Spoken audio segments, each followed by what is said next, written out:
We gather here as family and friends of Leo Kiely. We thank you for our friend, brother, father, grandfather, and husband, and give you praise that you have brought Leo to his desired haven, safe and sound.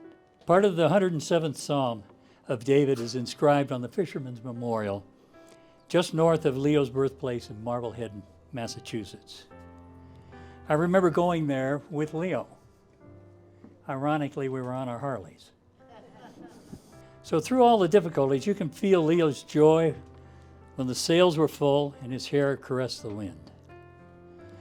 Leo's life can, we say, cover the waterfront. Business, music, sports of all kinds, and lots of family activities. George and I first connected with them at the church Christmas party, which was held at their Riva Chase house. We were new to the church, and they were new to Colorado. And Leo started singing. Can you believe it? And he loved Christmas carols.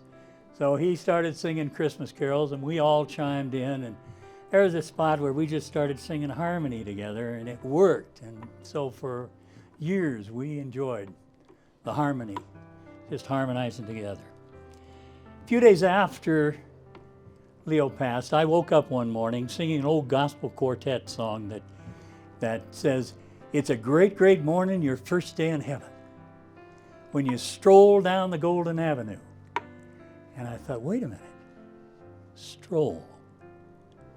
That's easy walking. He was in that wheelchair. All of a sudden, he's strolling.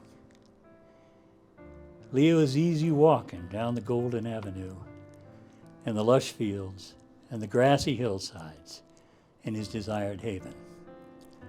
Welcome home, Leo. I first met Leo, it might have been 95 or 96. At some point, the numbers kind of all become the same, don't they? But I remember this particular event very clearly because we had been out riding motorcycles that day, and we had stopped at the Morrison Inn. It was a warm, sunny day, and throats were dry. So we walked into the bar, and Leo, as he customarily said, "I got this." So I heard the orders for Coors Light, original Coors, Killian's. Came to be my turn. I said, "I'll have a Miller MGD." Okay, Leo looked at me with a smile and a chuckle, and he called me a name I can't repeat here. On January 5th, we gathered, and it was an open forum. We could talk. It was a safe place. We could talk about what troubled us, what our needs were. I need to hear from Leo, because by that time, we knew the challenges that he had experienced in life. And he paused for a moment, and he looked into his screen, and he said, "Look, if you're good with Jesus, it's all good. Set your focus there. And if you do, all of these things don't matter." And there was kind of a pause, and I said, wow, that's exactly what I needed to hear today. But we weren't done, so I said, "How are you doing?" You know what his response was? "I'm super." It's the best of times, and it's the worst of times. But see, my friend Leo, he understood both of those dynamics. And he understood that no matter what life brought to him, if his focus was on Jesus, it would be well with his soul. With my soul, though Satan should buffet, though trials should come, with these blessed assurance, control, that Christ has regarded my helpless estate, and he shed his own blood for my soul. Many of you here today know that Leo Kiely was the first non-Coors family member to run the beer business since the company was founded back in 1873. I'm here to say that Leo Kiely was the best boss I ever had. Why do I say that? It was his leadership style.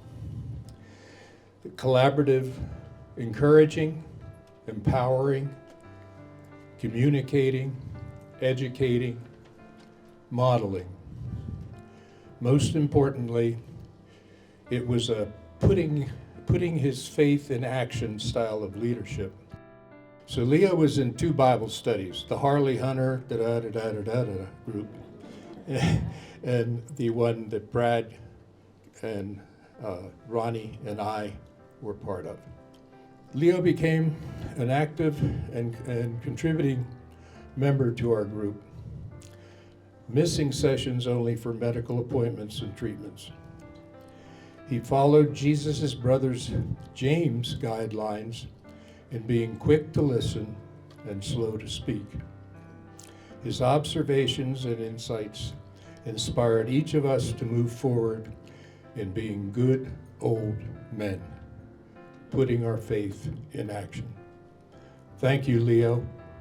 Thank you all. On behalf of the extended Kiely family, thank you one and all for being here to celebrate the life of William Leo Kiely III. Back in 1993, I got a call from my brother Leo. He was very excited and he wanted to take my wife Helena, and there she is, take us out to dinner, and over a 7-course meal with Leo, he informed us that he had taken a new job and was going to move to Denver from Plano and become the president of the Coors Brewing Company.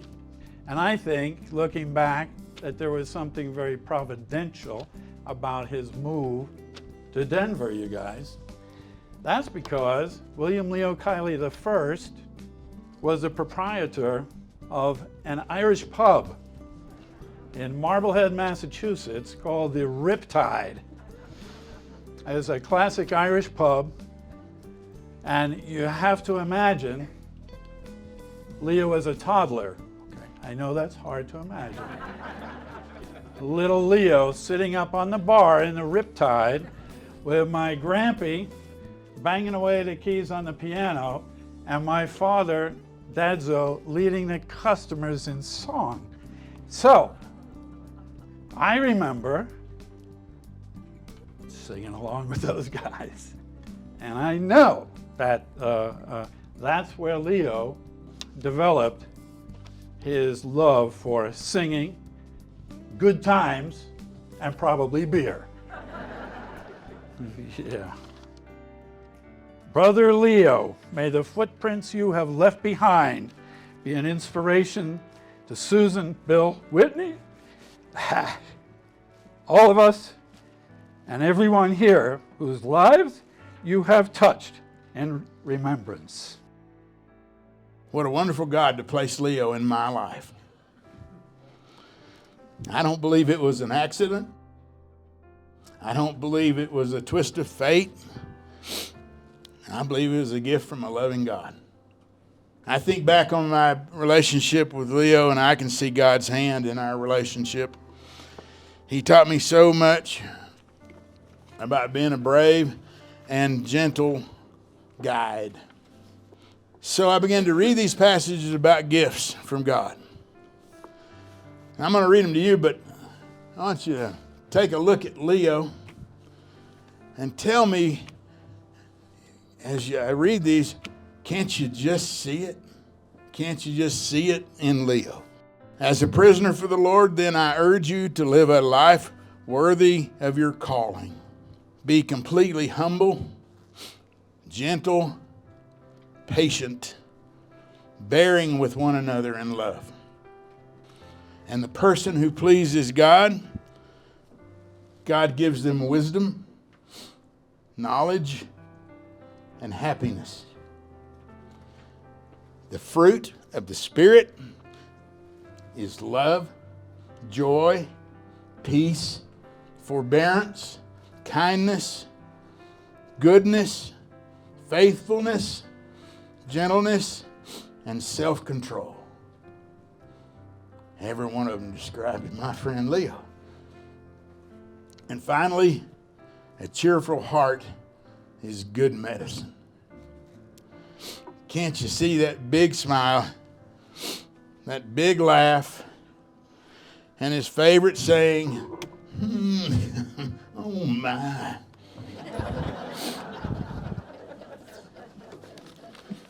Leo Kiely, a successful career and a successful life. Well done, Leo. Put in a good word for me. And save me a spot in the band. Coming for to carry me home. Oh, I looked over Jordan and oh, what did I see? Coming for to carry me home. A band of angels coming after me. Coming for to carry me home. Anyone that knew my husband knew that life was about fun. He really tried hard to make life fun for everybody. He'd come home from work some days and he'd say, dang, they didn't get the message. It's all about having fun. And I go, honey, some people don't look at life that way. He goes, I know, but I'm in charge. So there you go. He was wonderful for me because he was always full of positivity.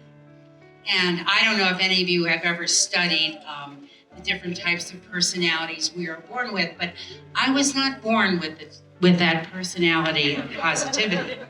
But eventually, it wore on me. I mean, 52 years it took him, but I kind of got to it.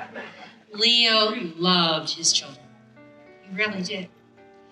He would go on a trip, and he'd say to me, what do you think I should bring Bill? And I said, bring him another patch. He'd go, what? I go, honey, he'll keep them. Bill, do you still have your patches? You do, there you go. And for Whitney, Leo gave her the gift of music.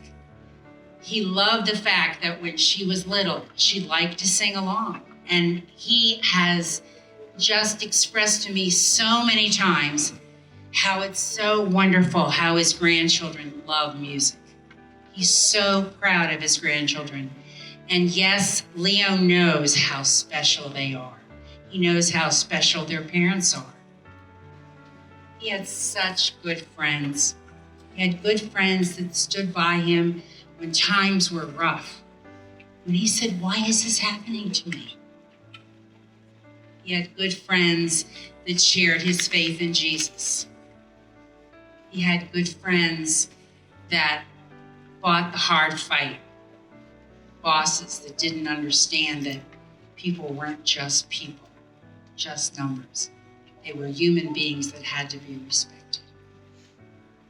And he realized that that was one of the things that he was supposed to do in life, that he was supposed to make sure that everyone was treated well, no matter where they came from, no matter what their job and education was, or how much money they had in the bank.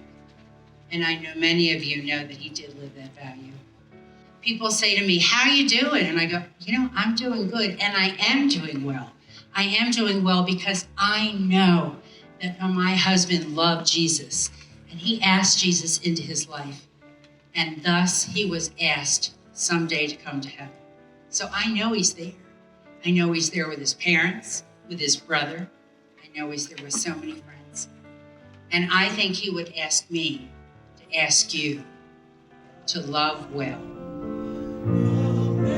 Amazing grace, how sweet the sound that saved a wretch like me.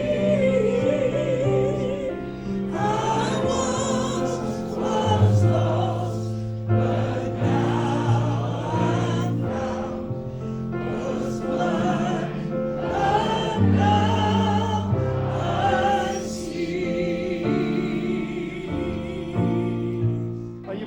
know this one. When Irish eyes are smiling, church is like a morning spring, and the lilt of Irish laughter, you can hear the angels sing. When Irish eyes are happy, sure 'tis like a morning May. And when Irish eyes are smiling, you'll see your heart's away.